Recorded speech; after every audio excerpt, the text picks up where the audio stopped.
Faraday के काम ने भौतिकी की एक नई समझ प्रदान की, जिसने न्यूटन के सिद्धांतों को पूरक बनाया और आइंस्टीन के काम के लिए आधार तैयार किया। आइंस्टीन ने फैराडे के क्षेत्र की अवधारणा को आगे बढ़ाया। उनके सापेक्षता के सिद्धांत ने दिखाया कि गुरुत्वाकर्षण भी एक क्षेत्र है। अंतरिक्ष समय की वक्रता।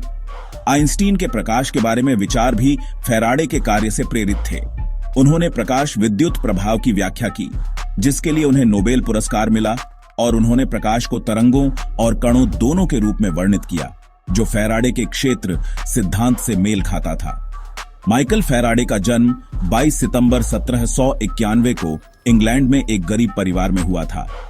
उनकी औपचारिक शिक्षा बहुत कम थी, लेकिन उन्होंने खुद को पढ़ने और सीखने के लिए प्रेरित किया। 14 साल की उम्र में उन्होंने एक बुक बाइंडर के रूप में काम करना शुरू किया, जहां उन्होंने विज्ञान की किताबें पढ़ीं। 1812 में उन्होंने रॉयल इंस्टीट्यूशन में हम्फ्री डेवी के व्याख्यान सुने, जिससे उन्हें विज्ञान में रुचि हुई। उन्होंने डेवी को अपने नोट्स दिखाए और उनकी प्रयोगशाला में काम करने का मौका मांगा। फैराडे ने विद्युत चुंबकत्व और विद्युत रसायन के क्षेत्र में महत्वपूर्ण योगदान दिया। उन्होंने विद्युत चुंबकीय प्रेरण की खोज की, जो विद्युत जनरेटर और ट्रांसफार्मर के विकास का आधार बना। उन्होंने विद्युत अपघटन के नियमों की स्थापना की, जो विद्युत रसायन के क्षेत्र में महत्वपूर्ण है। उन्होंने डायमैग्नेटिज्म की खोज की, जो पदार्थों के चुंबकीय गुणों का अध्ययन है। उन्होंने बेंजीन की खोज की। उन्होंने विद्युत और चुंबकत्व के बीच संबंध स्थापित किया।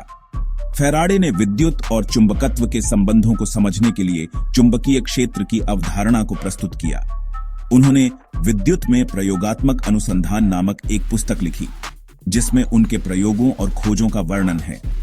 फैराडे को उनके वैज्ञानिक योगदान के लिए कई पुरस्कार और सम्मान मिले। उन्हें रॉयल सोसाइटी का सदस्य चुना गया और उन्होंने कई महत्वपूर्ण पदों पर कार्य किया। उनकी खोजों ने आधुनिक विद्युत प्रौद्योगिकी की नींव रखी और हमारे जीवन को बदल दिया। उनके सम्मान में धारिता की एसआई इकाई को फैराड का नाम दिया गया है। फैराडे एक विनम्र और मेहनती व्यक्ति थे, जिन्होंने अपने काम के प्रति समर्पण दिखाया। उन्होंने 1821 में सारा बर्नार्ड से शादी की और उनका एक खुशहाल परिवार था। अपने धार्मिक विश्वासों के कारण उन्होंने नाइटहुड की उपाधि को अस्वीकार कर दिया था।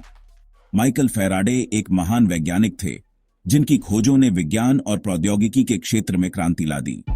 लाइक, शेयर और सब्सक्राइब करना ना भूलें।